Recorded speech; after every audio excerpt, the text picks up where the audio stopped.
하늘의 문을 여는 아침 오신 여러분을 진심으로 환영하고 축복합니다. 이 시간을 통해서 하늘의 열린 문을 통해서 천국을 경험하고 더 개운된 천국으로 오늘 하루를 천국의 소망, 천국의 기쁨, 또 천국의 능력으로 살아가는 은혜가 살아가는 믿음의 가족들 가운데 임하기를 주님의 이름으로 축복합니다.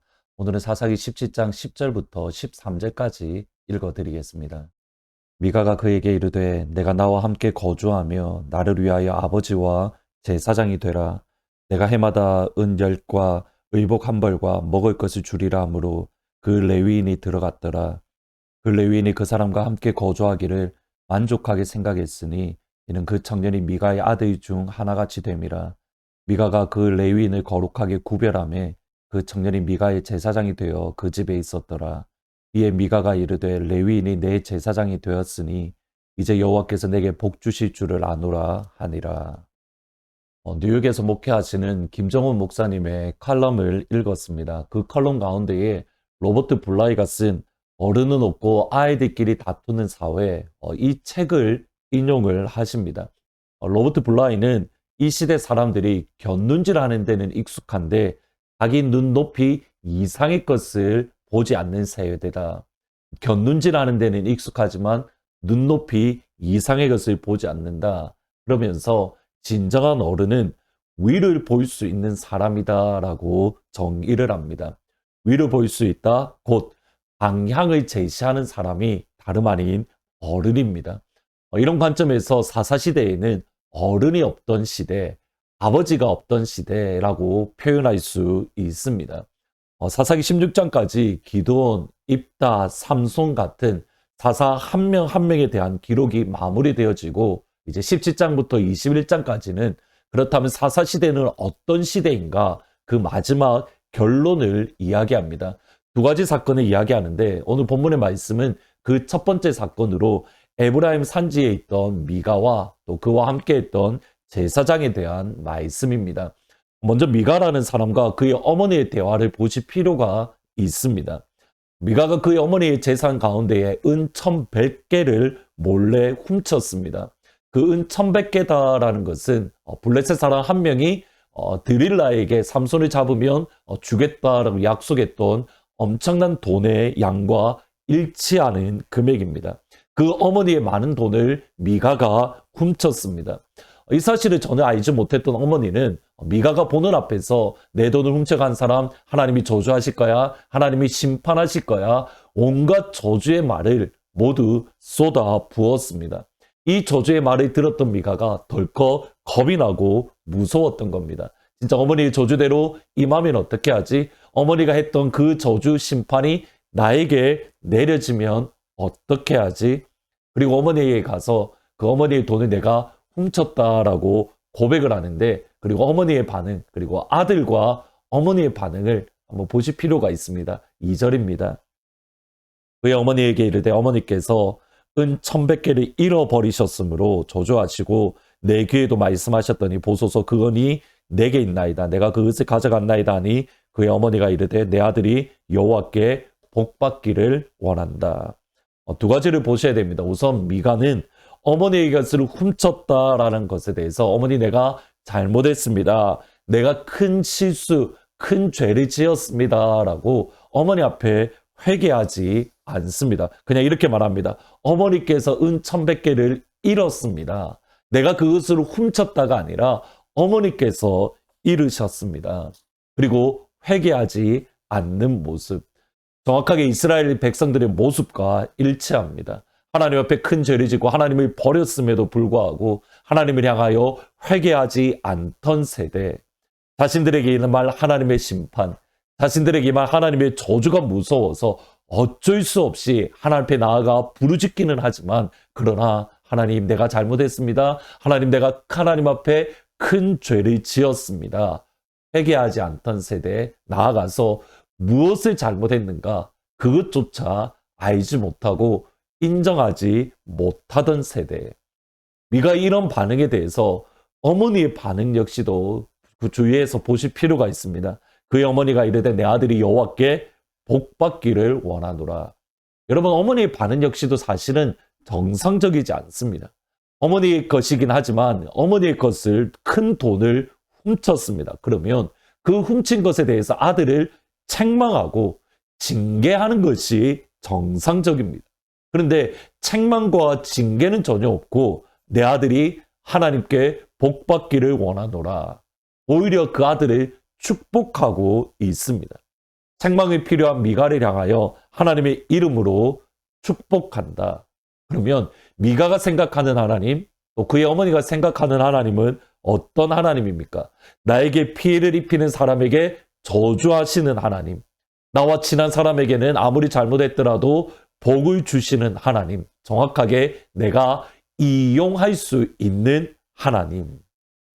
중요한 것은 미가를 축복해야 하는 어머니가, 미가를 책망해야 되는 어머니가 오히려 미가를 축복했다라는 사실입니다. 무슨 말이냐면 어른이 없습니다.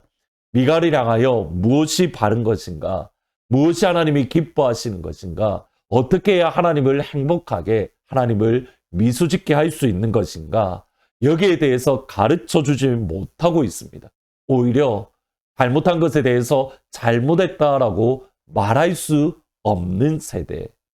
미가는 어머니가 다시 돌려주었던 은천개 100개로 신상, 우상을 만들었고 에봇과 드라빔을 만들었습니다. 그리고 5절에 보면 더 놀라운 것은 어머니가 그 아들 미가를 집에 제사장으로 세웠습니다. 이후에 유다에 속한 레위 사람이 자기가 어디에 거주할까 이곳을 찾다가 미가를 만났습니다. 레위 사람을 만난 미가와 그리고 레위 사람의 말을 잘 보셔야 됩니다. 10절, 11절입니다.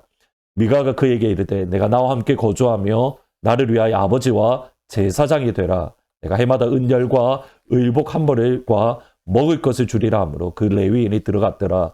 그 레위인이 그 사람과 함께 거주하기를 만족하게 생각했으니 이는 그 청년이 미가의 아들 중에 하나같이 되었다. 어머니가 그를 제사장으로 세웠지만 아무래도 그가 무언가가 불편했던 것 같습니다. 제사장도 되었고 신상도 만들었고 에봇과 드라빔도 있는데 왜 우리에게 복이 없을까? 그가 내렸던 결론이 레위인이 제사장이 되지 않았기 때문이다. 마침 그때에 레위인을 만났고 나와 함께 거주하며 아버지와 제사장이 되어 달라라고 말을 합니다. 그리고 그에게 은과 옷과 먹을 것을 제안을 합니다. 보셔야 됩니다. 지금 제사장을 원하는 사람을 자기가 원하는 아무나 세우고 있습니다. 심지어 돈을 주고 그 제사장 직분을 사려고 합니다. 레위인이 제안을 받았을 때에 여러분 어떻게 해야 됩니까? 미가는 그렇게 할 수가 있습니다. 그러나 하나님의 말씀을 가르쳐야 되는 레위인은 어떻게 해야 됩니까? 미가를 책망해야 됩니다. 그것은 하나님 말씀이 아닙니다. 그것은 성경의 정면으로 어기는 겁니다. 우상 숭배입니다. 하나님이 가증히 여기시는 겁니다. 거기서부터 돌아서야 됩니다. 교훈과 책망과 바르게 함, 하나님의 말씀으로 주의 백성들을 교훈하고 책망하고 바르게 하는 것, 이것이 레위인이고 이것이 어른의 역할입니다. 그런데 레위인은 오히려 미가의 제안을 받았을 때에 책망하는 것이 아니라 그 집에 들어가기를 원했고 그 집에 사는 것을 만족하게 여겼다. 그 집에 사는 것을 기뻐했다. 즐거워했다. 레위인을 향한 미가의 제안을 보시면 사사시대의 특징이 정확하게 드러납니다. 나를 위하여 아버지와 제사장이 되어달라. 나를 위하여 아버지와 제사장이 되어달라. 여러분 이것을 거꾸로 이야기하면 아버지가 없는 세대, fatherless generation, 헨리 나우엔 목사님이 쓰셨던 책 가운데에 이렇게 표현합니다. 아버지가 없는 세대, 다르게 표현하면 제사장이 없는 세대, 어른이 없는 세대입니다.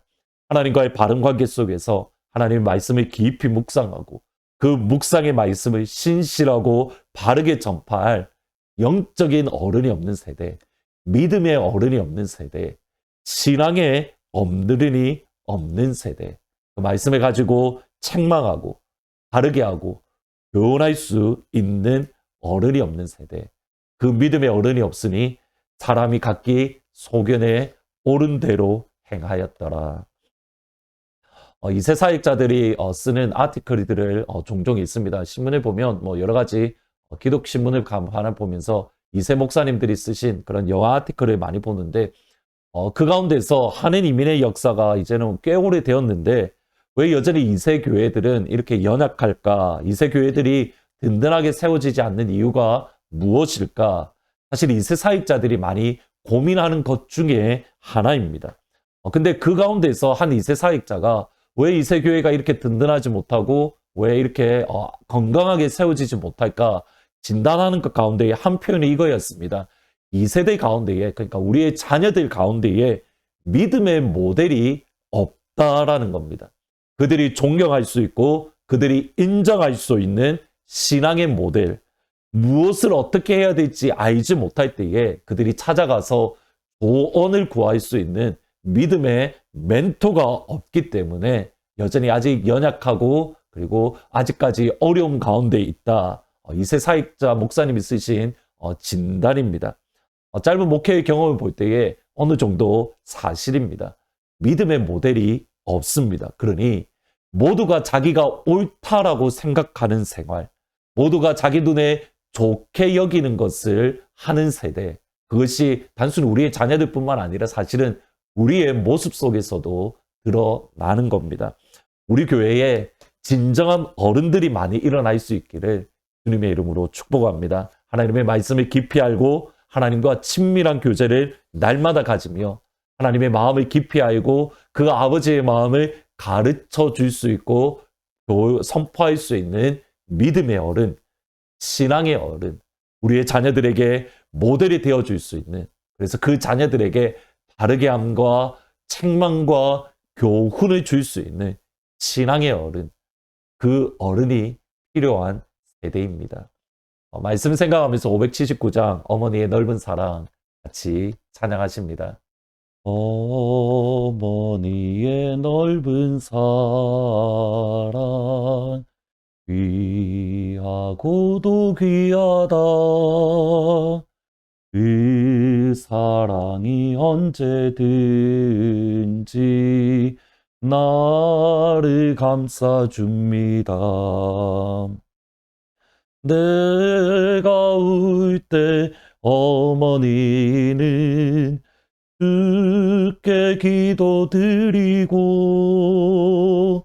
내가 기뻐 웃을 때에 찬송 부르십니다. 온유하고 겸손하며 올바르고 굳세게 어머니의 뜻 받들어 보람있게 살리라. 풍파많은 세상에서 선한 싸움 싸우고 생명신에 흐르는 곳 길이 함께 살리라. 기도하시겠습니다. 아버지, 그렇습니다. 사사시대 때를 바라보니 어른이 없는 시대이고 이스라엘 백성들에게 하나님의 말씀과 아버지의 마음으로 바르게 함과 교훈과 책망하게 할 믿음의 어른, 신앙의 어른이 없기에 그들이 각기 소견에 옳은 대로 행했던 것을 오늘 말씀을 통해서 잠시 생각해 보았습니다. 아버지, 우리에게 믿음의 어른이 필요합니다. 신앙의 어른이 필요합니다. 믿음의 모델이 필요합니다. 진심으로 기도합니다. 하나님, 하늘문으로 하루를 시작하는 모든 주의 성도들에게 믿음의 모델이 되어질 수 있도록, 신앙의 모델이 되어질 수 있도록 하늘문을 여시고 아버지의 마음을 부어주시며 아버지를 더욱더 깊이 알게 하시고 하나님의 말씀으로 충만하게 채워 주옵소서. 그래서 하나님, 우리가 가지고 있는 믿음을 자녀들에게 이어주고 우리의 눈에 옳은 대로 행하는 것이 아니라 하나님의 말씀대로 살아가는 은혜가 임할 수 있도록 주여 우리에게 은혜 베풀어 주옵소서. 예수님의 이름으로 기도합니다. 아멘. 오늘 이 시간 기도하실 때에는 하나님, 우리에게 믿음의 어른, 믿음의 모델을 보내어 주십시오. 그리고 다른 누가 아니라 내가 믿음의 모델, 신앙의 모델이 되어서 하나님, 우리의 자녀들 가운데에 우리의 예수 믿는 모습을 보여줄 수 있도록 하나님 은혜 베풀어 주십시오. 기도하시면 좋겠습니다. 내일 주일날 기쁜 얼굴로 다시 찾아뵙도록 하겠습니다.